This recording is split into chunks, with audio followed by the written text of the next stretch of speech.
তোর হাত নাই পা নাই, তাই বারবার করে বলছে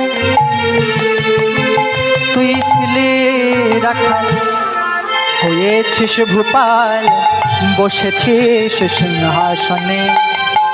ও তুই ছিলি রাখাল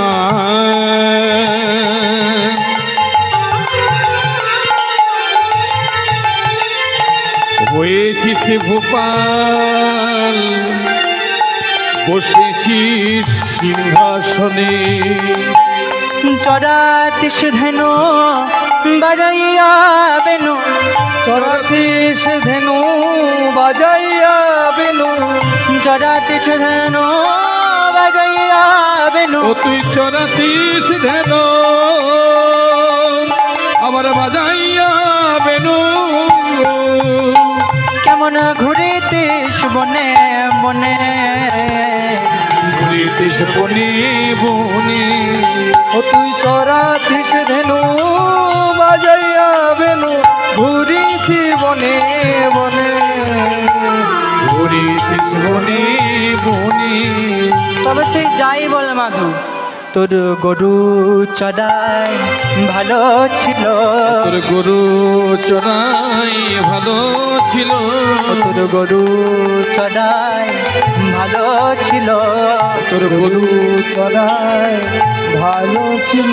এখন রাজা হয়ে তোর অঙ্গ গেল, তোর গরু চড়াই ভালো ছিল, এখন রাজা হয়ে তোর অঙ্গ গেল, তোর গরু চড়াই ভালো ছিল, এখন রাজা হয়ে তোর অঙ্গ গেল, তোর গরু চড়াই ভালো ছিল, তোর রাজা হয়ে অঙ্গ গেল। হরি বল হরি বল হরি চড়াই বল, ভালো ছিল, হরি হরি হরি বল। তোর গরু চড়াই ভালো ছিল, তোর গরু চড়াই ভালো ছিল। পাণ্ডারা এতক্ষণ মনোনিবেশ করে আরতি করছিল, এবারে যেই না চোখটা খুলেছে অমনি চমকে উঠেছে। এ কোন চণ্ডালে আমাদের জগন্নাথ ধরেছে? শুরু হলো অবিরাম বেত্রাঘাত। সহ্য করতে না পেরে জয়দেবের চিৎকার করে বলে উঠল, আমায় মেরো না, আমায় মেরো না, আমি কোনো দোষ করে নেব, তবে কোন অপরাধে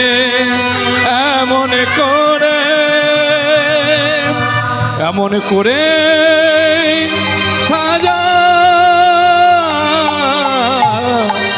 সাজা দিলে।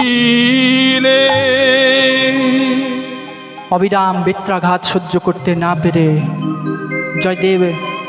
জয়দেব অচৈতন্য হয়ে পড়ে গেল। পাণ্ডারা মনে করলো হয়তো মারা গেছে, কিন্তু এই খবরটা যদি রাজার কানে যায়, রাজা যদি বুঝতে পারে যে মন্দিরের গর্ভগৃহে কেউ মারা গেছে, তাহলে তো আমাদের রক্ষা থাকবে না। তাই করলো কি, জয়দেবের দেহটাকে মৃতদেহ মনে করে স্বর্গদ্বারের সমুদ্রের জলে নিক্ষেপ করল। তখন তোমার স্বর্গদ্বারে এত হোটেল ছিল না, ছিল ঘন জঙ্গল। জয়দেবের দেহটা ওই সমুদ্রের জলে নিক্ষেপ করে যেই না পুনরায় আরতি গাইতে যাবে, অমনি দেখছে জগন্নাথের দেহ থেকে ঝরছে রুধির ধারা, রক্তের ধারা। সমস্ত পাণ্ডারা ধর্নায় পড়ল, বলল প্রভু প্রভু, তোমার শরীর রক্ত, তোমার শরীরে রুধির। জগন্নাথ দেব দর্শন দিয়ে বলল, ওগো, ও যে কোনো সাধারণ ভক্ত নয়, ও যে কোনো চণ্ডাল নয়, ও যে আমার পরম ভক্ত, ওর নাম জয়দেব। ওকে তোমরা বেত্রাঘাত করেছো, অবিরাম বেত্রাঘাত করেছো। আর আমি কি করেছি জানো? ও যতবার তো তোমরা তাকে বেত্রাঘাত করেছো, ও আমার নাম নিয়ে ডেকেছে, বলেছে মধুসূদন, মধুসূদন, একবার কৃপা করো মধুসূদন। আর আমি কি করেছি জানো?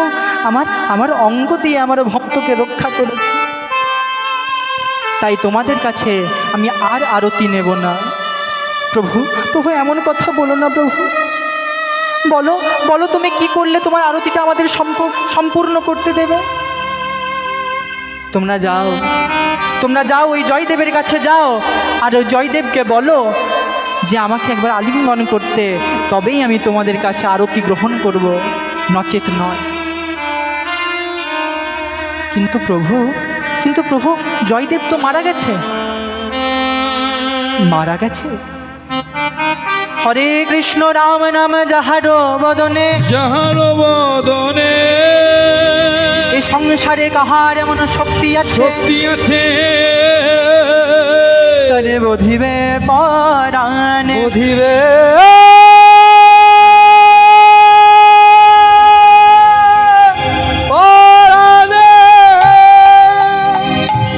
ও মারা যায়নি। যার বদনে হরে কৃষ্ণ রাম, সে মারা যেতে পারে না, তার এখনো বহু কর্ম বাকি।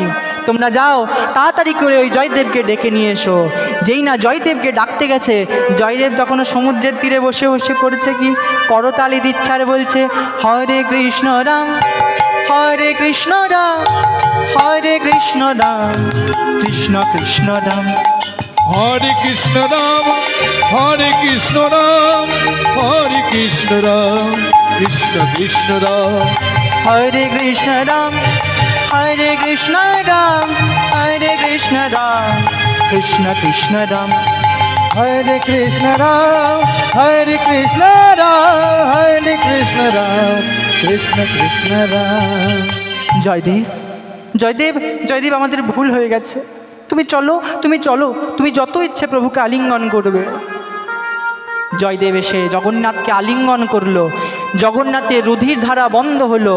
আর সেদিন থেকে জয়দেবের স্থান হলো নীলাচলে একটা মিষ্টি আম গাছের তলায়। পাণ্ডারা নিজ হস্তে একটা সুন্দর করে কুঠির বানিয়ে দিল। সেখানেই জয়দেব হরিনাম সংকীর্তনে ব্যস্ত হয়ে থাকে আর প্রতিদিন জগন্নাথের প্রসাদ পায়। তুহু জগন্নাথ, তুহু নারায়ণ, আকুল পরাণে তুহা দর্শন। তুহু জগন্নাথ, তুহু নারায়ণ,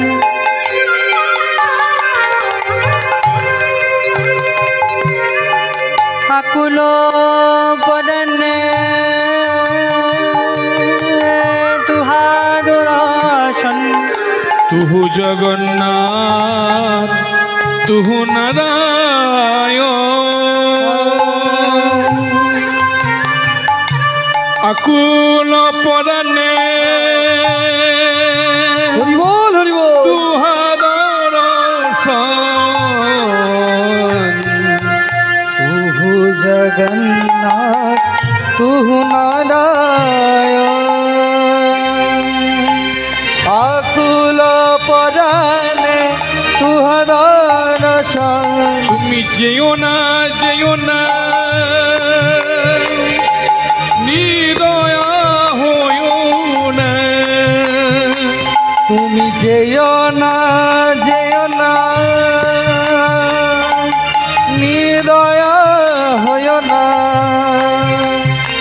তুমি যেও না, যেও না, নিদয়া হইও না।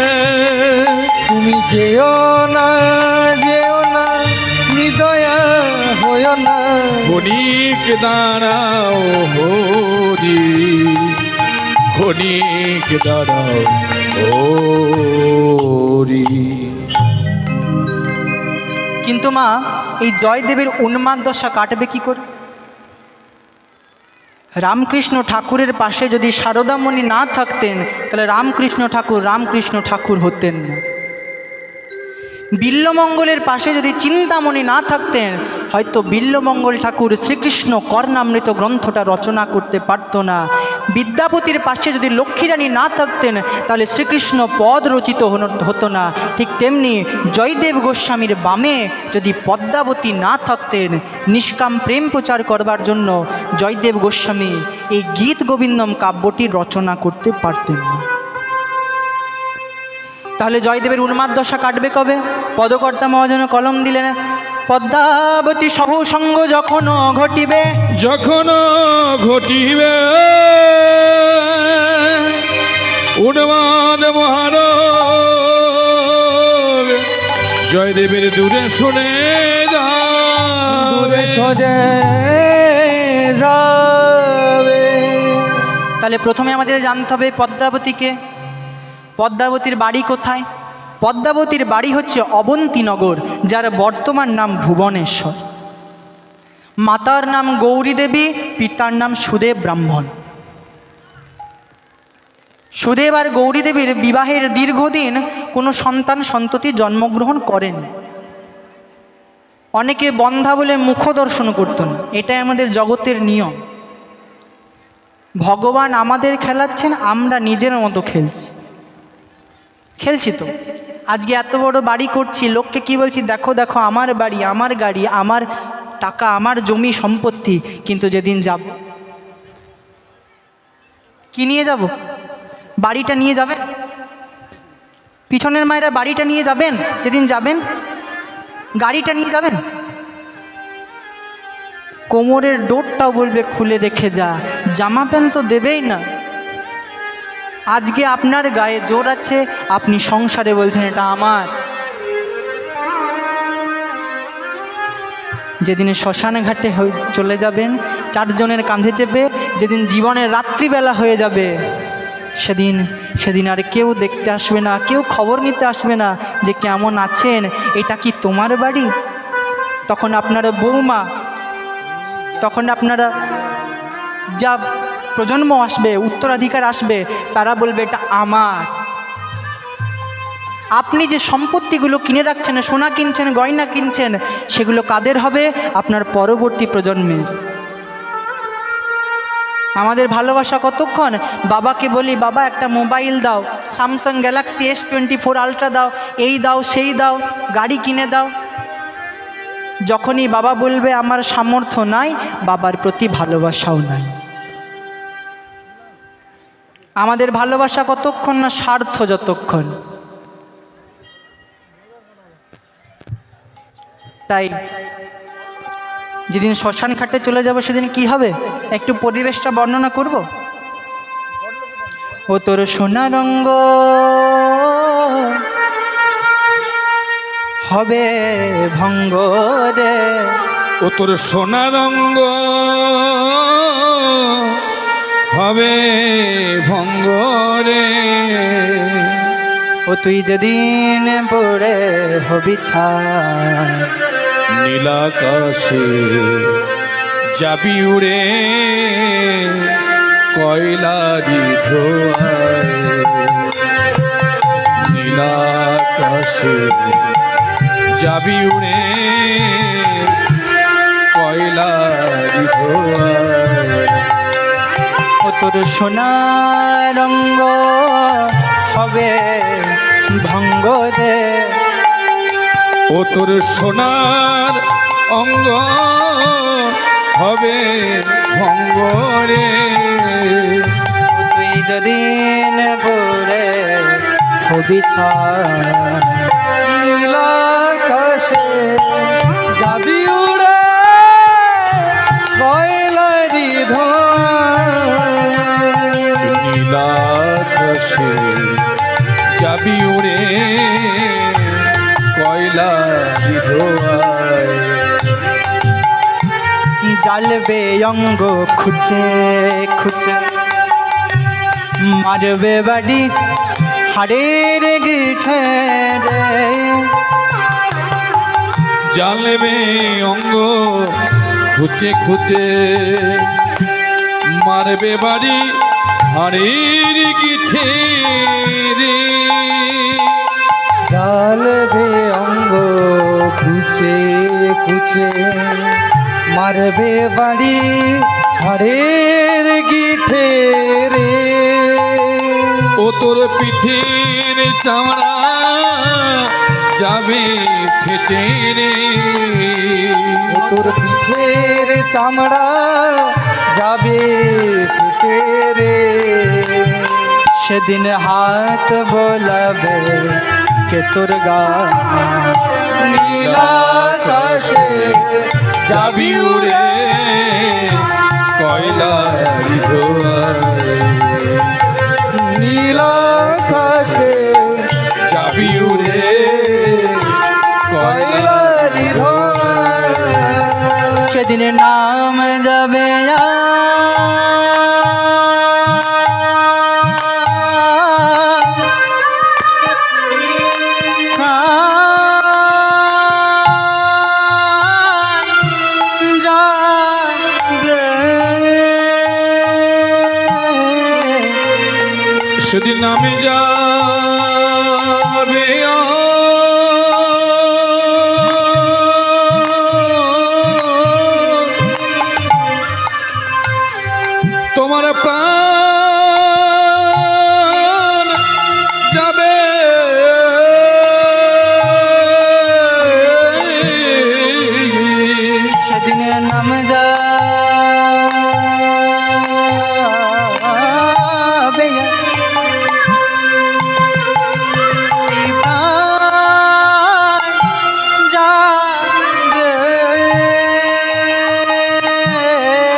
গাড়ি গাড়ি পড়ে রবে, নাম যাবে আর প্রাণ যাবে।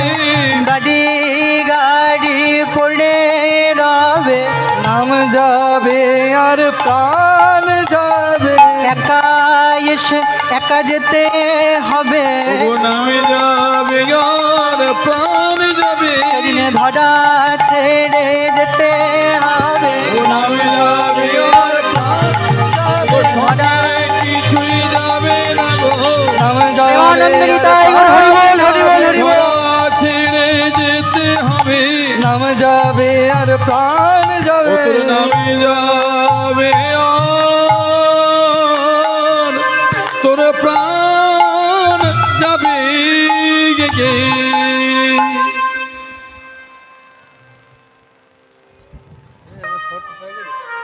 সুদেব আর গৌরীদেবীর দীর্ঘদিন কোনো সন্তান সন্ততি হয়নি। দাদা, সামনে যে পাত্র আছে ওটা দেন, সামনে নামিয়ে দেন।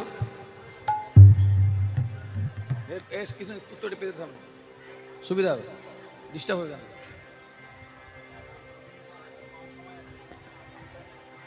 গৌরীদেবী আর সুদেব ব্রাহ্মণের দীর্ঘদিন কোনো সন্তান সন্ততি হয়নি, তাই জাগতিক নিয়মে সবাই তাদের বন্ধা বলতো আর মুখ দর্শন করতেন। তাই একদিন করেছে কি, দুজনে মিলে যুগলে জগন্নাথের কাছে গেছে, জগন্নাথের কাছে ধর্নায় পড়েছে। সেই ধর্নাতে জগন্নাথ দেব দেখা দিয়ে বলেছে যে শোনো শোনো শোনো, তোমরা চিন্তা করো না, তোমাদের একটা কন্যা সন্তান জন্ম হবে, নাম রাখবে পদ্মাবতী।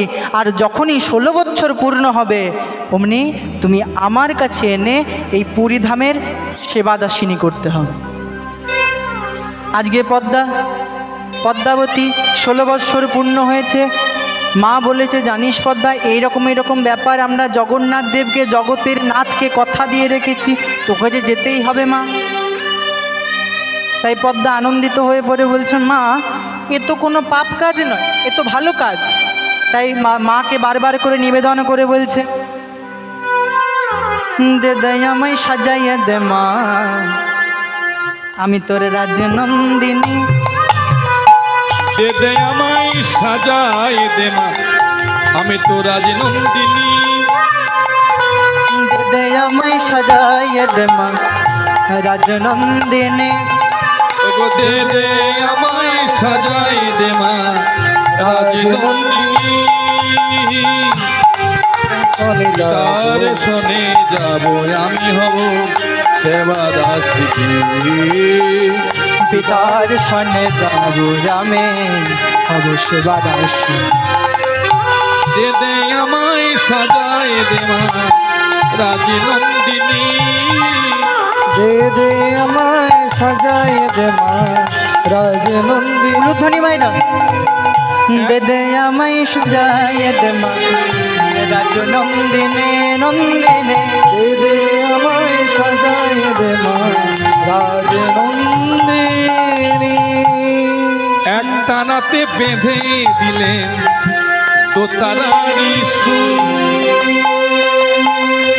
এক কানাতে বেঁধে দিলেন দোতারারি সুর। একটা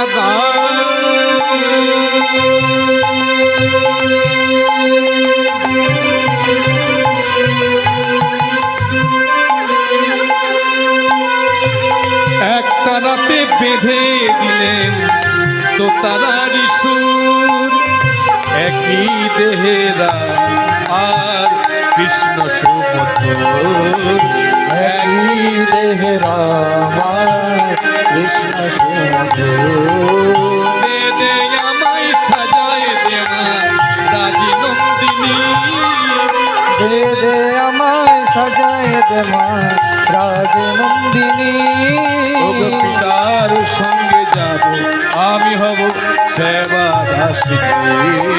পিতার সনে যাব আমি হব সেবা দাসিনী। মা সুন্দর করে সাজিয়ে দিয়েছে, মা সুন্দর করে সাজিয়ে দিয়েছে। এবারে বলছে বাবা চলো চলো চলো, বেরিয়ে পড়েছে। অনেকটা চলে এসেছে। এমতো সময় ভগবান ভক্তের পরীক্ষা করছে। পদ্মাকে ক্ষুধার্ত করে দিয়েছে। পদ্মা বলছে বাবা তুমি তাড়াতাড়ি করে যাও, কিছু জল খাবার আনো।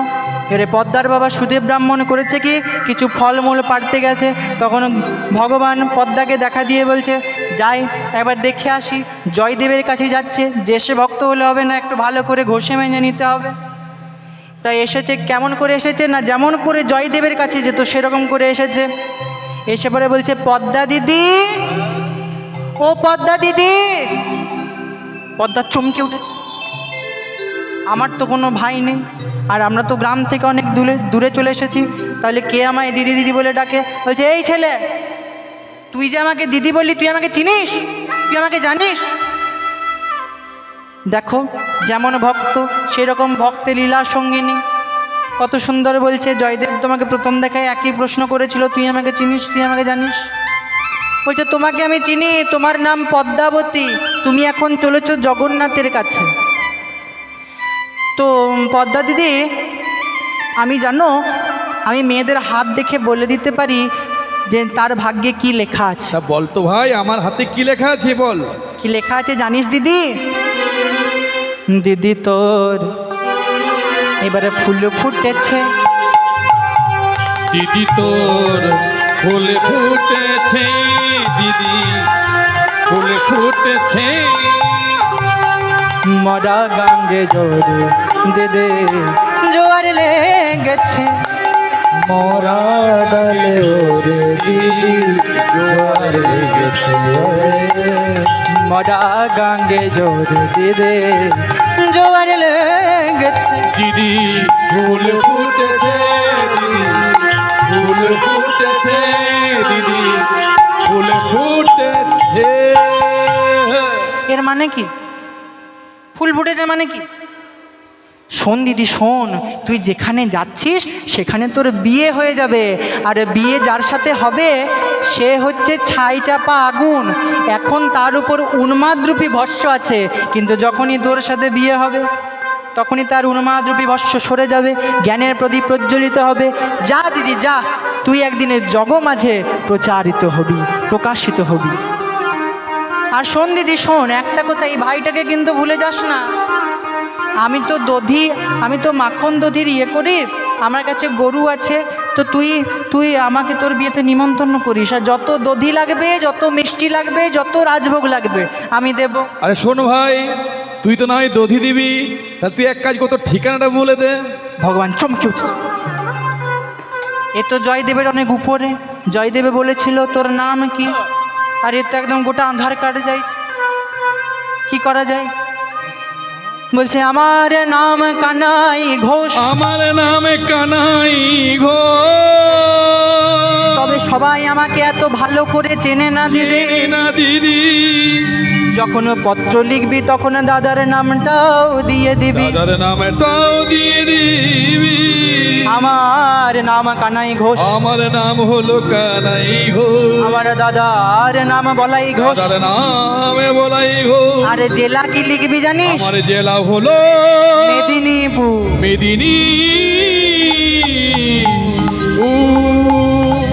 দেখছে হঠাৎ করে গায়েব হয়ে গেছে, হঠাৎ করে চলে গেছে। এ মা এক্ষুনি ছিল, কোথায় গেল? দেখছে বাবা আসছে কতগুলো হাতে ফল মূল, পেয়ারা, জাম, আম, সমস্ত কিছু নিয়ে। বলছে বাবা তুমি কি গাছে উঠেছিলে এই বুড়ো বয়সে? বলছে না রে মা, জানিস আমি যখনই গাছের নিচে দাঁড়িয়েছি দেখছি এক পঞ্চম বর্ষীয় কৃষ্ণবর্ণ বালক এসে পড়ে, বলছে বাবাজি বাবাজি ফল নেবে, পেড়ে দেবো? আমি বলি দাও। আর যেই না ঝাঁকা দিল দেখছি অনেক ফল পড়ে গেল। তো বাবা তার নামটা তুমি জেনেছো? হ্যাঁ রে আমি জেনেছি। সে বলেছে তার নাম হচ্ছে মধুসূদন ঘোষ, দাদার নাম হচ্ছে বলরাম ঘোষ, জেলা মেদিনীপুর। বলছে বাবা আর বলতে হবে না, কে এসেছিল, তাড়াতাড়ি করে চলো। ফলমূলগুলো সেবা করে চলে গেছে কোথায়? নীলাচলে ধর্নায় পড়েছে। জগন্নাথ দেব স্বপ্নাদেশ দিয়েছে যাও, এখানে তোমাদের কোনো কাজ নেই। ওই মিষ্টি আম গাছের তলায় এক কুটিরে মগ্ন এক ভক্ত আছে, তাকে দেখে মনে হবে উন্মাদ, কিন্তু সে উন্মাদ নয়, তার উন্মাদরূপী ভস্য তাকে আচ্ছাদিত করে আছে। যখনই তোমার কন্যার সাথে তুমি তার বিবাহ দেবে তার জ্ঞানের প্রদীপ প্রজ্বলিত হবে।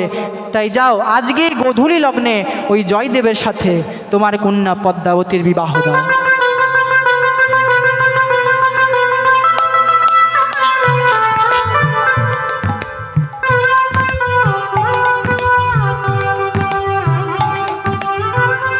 এবারে কুটিরে প্রবেশ করেছে, দেখছে এক উন্মাদের মতো ভক্ত এসে পরে বলছে, তোমার নাম জয়দেব? হরে কৃষ্ণ রাম। তোমার বাড়ি কেন্দুলি গ্রাম, কেন্দ্রবিল্লু গ্রাম? হরে কৃষ্ণ রাম। তুমি জগন্নাথের ভক্ত? হরে কৃষ্ণ রাম। তা বাবাজি, আপনি এসেছেন ঠিক আছেন, এটি আপনার সাথে কে? এটি আমার কন্যা পদ্মাবতী, তুমি তাকে গ্রহণ করো। হরে কৃষ্ণ রাম। আমি গ্রহণ করব? গ্রহণ করো মানে তুমি একে বিয়ে করো। হরে কৃষ্ণ রাম। আমি করব বিয়ে?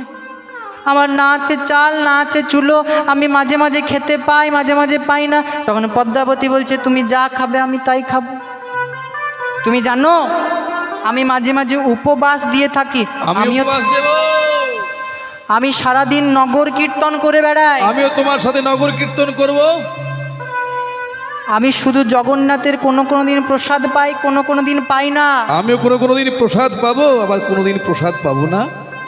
পদকর্তা মহাজন কলম দিলেন, যেমন খেপা তার তেমনি খেপি, মিলেছে ভালো।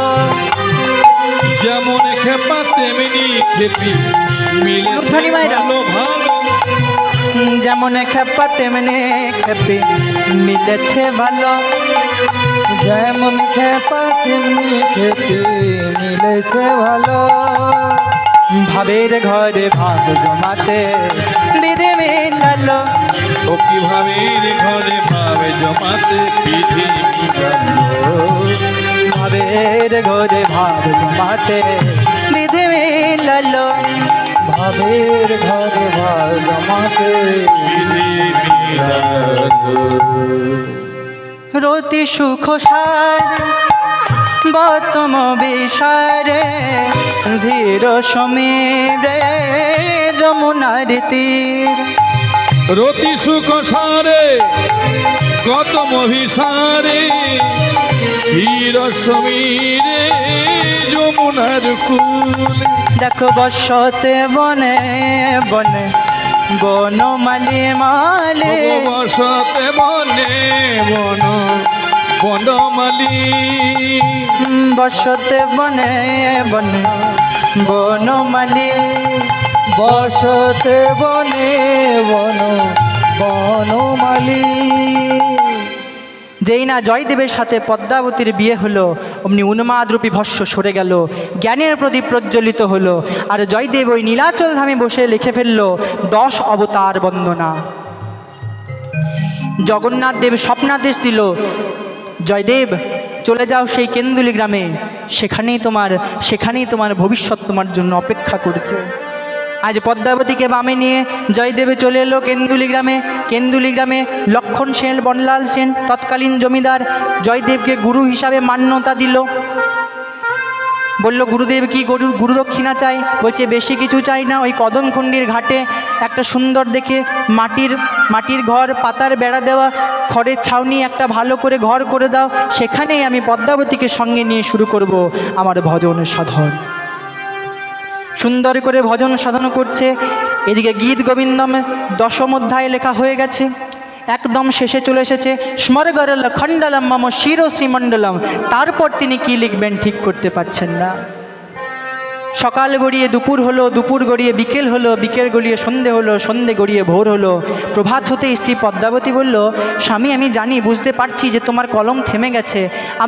আমি একটা কথা বলবো স্বামী, তুমি বরং অজয় নদে স্নান করে এসো, আমি তোমার জন্য শাকন্যের ব্যবস্থা করে রাখছি, তুমি এগুলো ভক্ষণ করে সেবা করে তারপর লিখতে বসবে। আমার মন বলছে ঠিক তোমার মনে পড়ে যাবে। পদ্মাবতীর কথা মান্যতা দিয়ে জয়দেব চলেছে অজয় নদে স্নান করতে। এদিকে ভগবান চলে এসেছে জয়দেব গোস্বামীর রূপ ধারণ করে। এসে পরে বলছে, পদ্মা আমাকে ভালো করে সেবা করিয়ে দাও, আমি কি লিখবো তা মনে পড়ে গেছে। বলছে,